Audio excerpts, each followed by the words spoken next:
सबको जय मसीह की।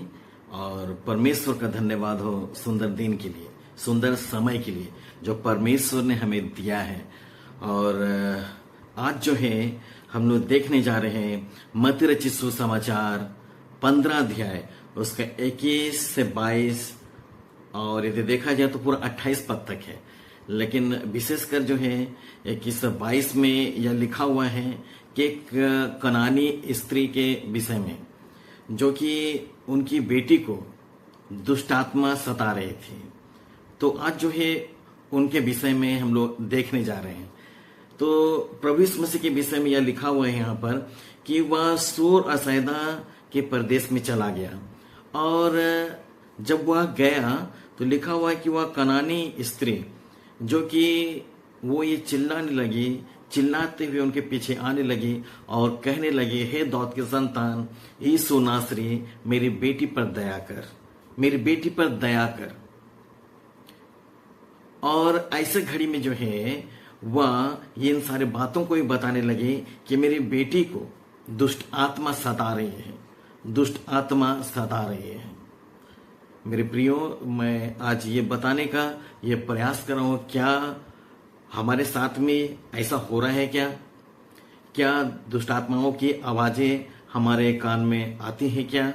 या फिर हम रात की घड़ी में जब सोते हैं तो क्या दुष्ट आत्माएं आकर के हमें जगाती हैं क्या हमसे बातचीत करती हैं क्या? या फिर रात की घड़ी में हमारे घर आवाज करते हैं क्या? या फिर छत में जो है वह आवाजें होती हैं क्या? तो ये सारे यदि दुष्ट आत्मा के कार्य यदि हमारे जीवन में या फिर हमारे घर पर यदि हो रही हो, तो ऐसे घड़ी में मेरे प्रियो हम क्या करें? यहाँ पर तो पवित्र शास्त्र बाइबल में हम लोग ये पाते हैं कि वह कनानी स्त्री अपनी बेटी के लिए वो यीशु नासरी के पीछे चिल्लाती आ रही कि मेरी बेटी पर दया कर, हे यीशु नासरी दाऊद के संतान मेरी बेटी पर दया कर। वो दया चाह रहे हैं ताकि यीशु दया करे, क्योंकि वह जानती थी कि यीशु नासरी जो है वह अद्भुत काम करने वाला है और दुष्ट आत्माओं से छुटकारा देता है। और यदि मैं उनके पास में यदि जाती हूं तो इसका मतलब है कि जरूर है कि यीशु मेरी बेटी के लिए काम करेगा, और मेरी बेटी जो दुष्ट आत्मा के द्वारा सताई जा रही है, जो परेशान हो रही है, जिनसे वह छुटकारा नहीं प्राप्त कर रही है, और ऐसे में यीशु के द्वारा उन्हें छुटकारा मिलेगी। ऐसा विश्वास से वो उन्हें पुकार रही हैं और ये कह रही हैं कि मेरी बेटी पर दया कर। तो प्रभु यीशु मसीह दया करने वाला परमेश्वर है, वो दया का खानी परमेश्वर है, और वह अद्भुत रीति से दया करता है और लोगों के जीवन में कार्य करता है जो उन पर विश्वास करते हैं।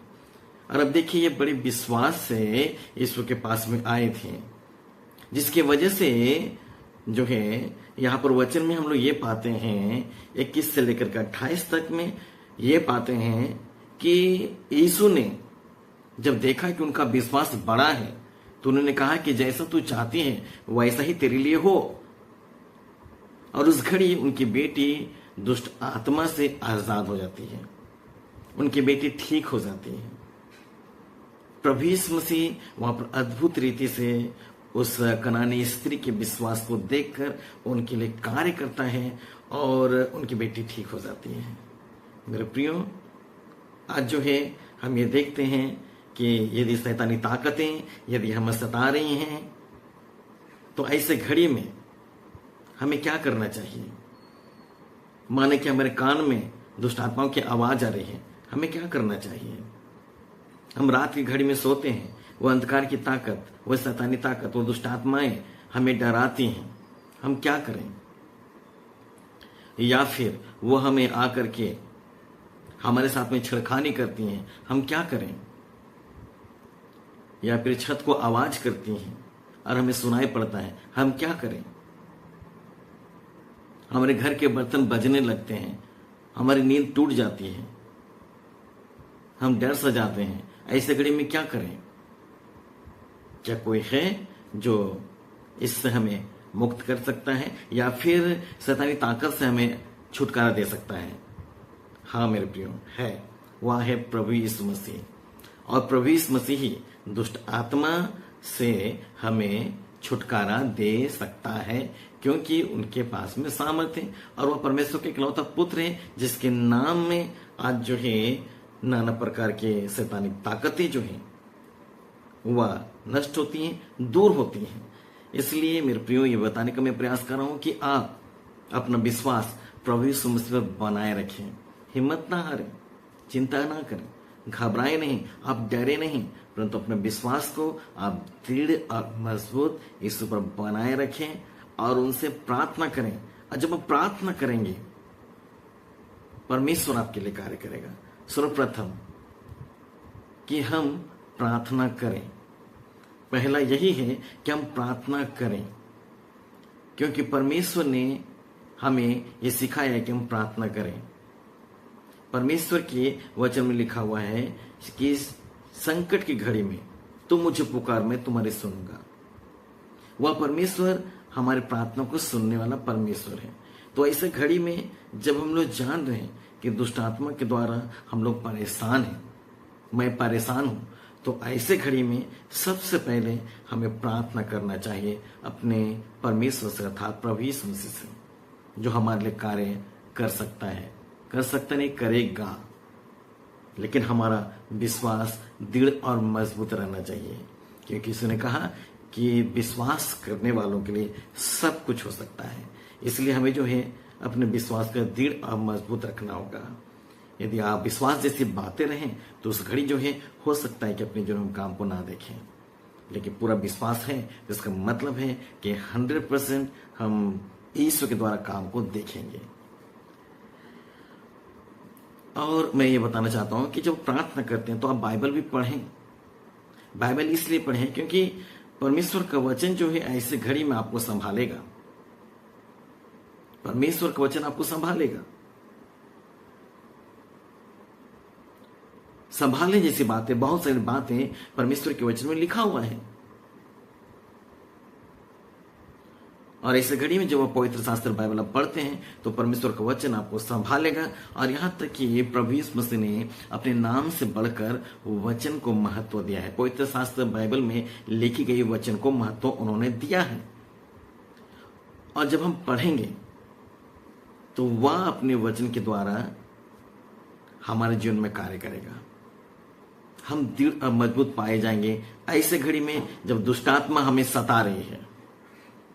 हमें वचन जो है संभाले रखेंगे। इसलिए जो है आप प्रार्थना करें और बाइबल आप जरूर पढ़ें। यदि व्यक्तिगत तौर से आप ऐसा करते हैं तो आपके अंदर एक मजबूती रहेगी और आपका विश्वास बढ़ा हुआ रहेगा यीशु मसीह पर। दूसरी बात कि आप पारिवारिक प्रार्थना करें। पारिवारिक प्रार्थना करें। यदि आप पारिवारिक प्रार्थना करते हैं तो ऐसे में जो है परमेश्वर की उपस्थिति आपके जीवन में, आपके परिवार में रहते हैं। व्यक्तिगत तौर से भी रहती है, पारिवारिक तौर से भी रहेगी। और इससे जो है आपका जीवन, आपका परिवार दृढ़ और मजबूत रहेगा। ऐसे घड़ी में जो है सबको सकारात्मक ही सोचेंगे कि हाँ, ऐसे घड़ी में हम लोगों को मिलकर प्रार्थना करना है। और ऐसे घड़ी में लोग मिल करके भी परिवार के लोग प्रार्थना करेंगे इन सारी समस्याओं के लिए। तो ऐसे घड़ी में जो है परमेश्वर हमारी प्रार्थना को सुनकर अद्भुत रीति से कार्य करेगा। ऐसा नहीं कि वो आप पर दया ना करे, वो दया करने वाला परमेश्वर है। एक गवाही में बता रहा हूँ, और ये गवाही जो एक भाई की है जिन्हें जो है बार बार कान में आवाजें आती थी, शैतानी ताकतों की आवाजें आती थी, कुछ कुछ उनके कानों में बोला करती थी। ऐसे घड़ी में वो भाई बहुत परेशान थे। उन्होंने कहा कि मैं अपने घर के लोगों को बता रहा हूँ, अपने गार्जियन को मैं बता रहा हूँ, लेकिन गार्जियन नहीं विश्वास कर रहे हैं, हमारे घर के लोग विश्वास नहीं कर रहे हैं, ये भ्रम है, ऐसा है, वैसा है, ऐसा वो कह रहे हैं। हमने कहा कि मैं जान रहा हूँ कि आपके साथ में ऐसा क्या हो रहा है, क्योंकि ऐसा होती है और ऐसा केसेस हमने देखा है, ऐसा उन सबने कहा। और उन्हें मैं अपने प्रेयर सेंटर में बुलाया और उनके लिए प्रार्थना हमने किया। और उसके बाद जो है मैं ये देखा कि प्रभु यीशु मसीह ने अद्भुत तरीके से उनके जीवन में कार्य किए। जो कान में आवाजें आती थी, अब वो जो है आवाजें नहीं आती हैं। अब वो भाई प्रार्थना दुआ में है वह, और अच्छे रीति से वह परमेश्वर के संगति में बना हुआ है। आज वो व्यक्तिगत प्रार्थना करता है, पारिवारिक प्रार्थना करता है, बाइबल पढ़ता है, परमेश्वर के वचन के आधार पर चलता है। तो एक बहुत अच्छी बात है कि परमेश्वर ने उस भाई के जीवन में कार्य किया है। वो भाई हमारे झारखंड के ही हैं। परमेश्वर ने अद्भुत रीति से उनके लिए कार्य किया। तो उस भाई को मालूम है कि वह किस दौर से होकर के गुजर रहा था। आज कई लोग हैं जो कि ऐसे दौर से गुजर रहे हैं, ऐसे परेशानी से होकर गुजर रहे हैं, और उन्हें समझ में आ नहीं रहा है कि मैं इस घड़ी में क्या करूं। लेकिन हमारा परमेश्वर जो सच्चा और महान परमेश्वर है, वो अपने वचन के जरिए बताना चाह रहा है कि मैं देखो किस रीति से मैं करानी स्त्री की बेटी के लिए मैंने कार्य किया। उन्हें दुष्ट आत्मा सता रहा था, लेकिन उनके विश्वास को जब मैं देखा तो उनके लिए मैंने कार्य किया, और वो दुष्ट आत्मा से उनकी बेटी आजाद हुई, वो ठीक हो गई। तो तुम भी ठीक हो सकते हो, ऐसा वो बताना चाह रहा हमारा परमेश्वर। इसलिए जो है मेरे प्रियो, आप घबराए नहीं, चिंता ना करें, डरे नहीं। कहाँ जाएंगे, क्या करेंगे, कैसे समस्या ये दूर होगा, ऐसे सोच रहे हैं, तो आज मैं बताना चाहता हूं कि यीशु नाम में छुटकारा है। यीशु नाम में छुटकारा है। यीशु नाम में छुटकारा है, क्योंकि यीशु के लिए हर काम संभव है। यीशु के लिए हर काम संभव है। वो कहता है मरकुस 10 उसके 27 में कि जो मनुष्य से नहीं हो सकता वह परमेश्वर से हो सकता है, क्योंकि परमेश्वर से सब कुछ हो सकता है।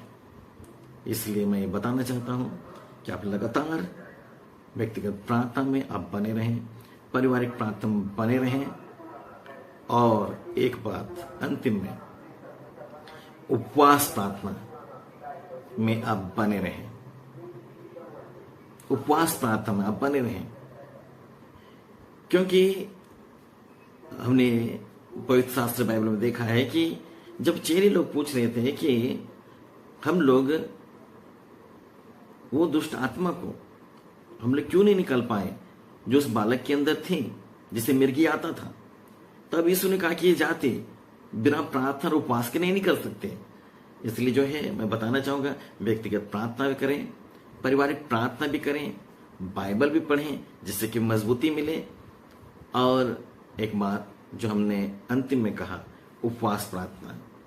यदि उपवास प्रार्थना हो रही है तो प्रभु यीशु मसीह अद्भुत रीति से काम करेंगे, क्योंकि उपवास प्रार्थना के द्वारा ही वो शैतानी ताकत हमारे जीवन से, हमारे परिवार से दूर होती है।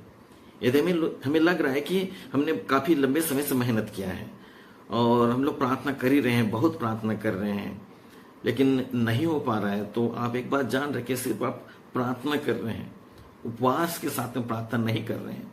इसलिए उपवास के साथ में आप प्रार्थना करें। उपवास के साथ में आप प्रार्थना करेंगे तो प्रभु यीशु मसीह आपकी प्रार्थना को सुनकर अद्भुत रीति से कार्य करेगा। उसके बाद दुष्टात्मा जो हमें सता रही हो, तो दुष्टात्मा को छोड़ करके भागना पड़ेगा। उस दुष्टात्मा को छोड़ करके भागना पड़ेगा, क्योंकि हम उपवास प्रार्थना कर रहे हैं। और ऐसा नहीं कि प्रभु यीशु मसीह हम पर दया ना करें, ऐसा नहीं कि वह परमेश्वर हमारी प्रार्थना को ना सुने, हमारी प्रार्थना को झट वो सुन लेगा, हमारे लिए कार्य करेगा। Hallelujah, hallelujah. इस वचन के द्वारा प्रभु यीशु मसीह हम सबको बड़ी आशीष दें। आइए हम लोग प्रार्थना करेंगे। पिता, इस घड़ी आपके सम्मुख में आते हैं, अद्भुत परमेश्वर यहाँ। और पिता, मैं प्रार्थना करता हूँ कि आज पिता होने दे कि हम लोग प्रार्थना करने वाले बनने पाए, बाइबल पढ़ने वाले बनने पाए, उपवास प्रार्थना करने वाले बनने पाए, जिससे कि वो अंधकार की ताकत के द्वारा एकदम सताए जा रहे हो तो उस जगह से हम निकल जाएं, क्योंकि हम जानते हैं प्रभु यीशु मसीह ये आपके लिए संभव है और ऐसा आपने किया है। और हमारे अंदर पिता उस बेदारी को दिया है प्रार्थना करने के लिए, बाइबल पढ़ने के लिए और पिता उपवास प्रार्थना करने के लिए। इसके लिए हम धन्यवाद करते हैं। और मैं प्रार्थना करता हूँ, यदि कोई ऐसे दुष्टात्मा के द्वारा सताए हुए हैं जो इस वचन को सुनते हैं, पिता हम प्रार्थना करते हैं उनके लिए कि उनके जीवन में एक अद्भुत कार्य कीजिएगा, ताकि होने दे यदि दुष्टात्मा किसी प्रकार को उन्हें परेशान कर रही है तो इस नाश से नाम उनके जीवन से दूर हो जाए और वह पूरा रीति से ठीक हो जाए और आपकी महिमा करने पाए। प्रार्थना को आप सुन लिए, इसके लिए धन्यवाद। यीशु नाम में प्रार्थना मांगते हैं, आमीन, आमीन। सबको जय मसीह की।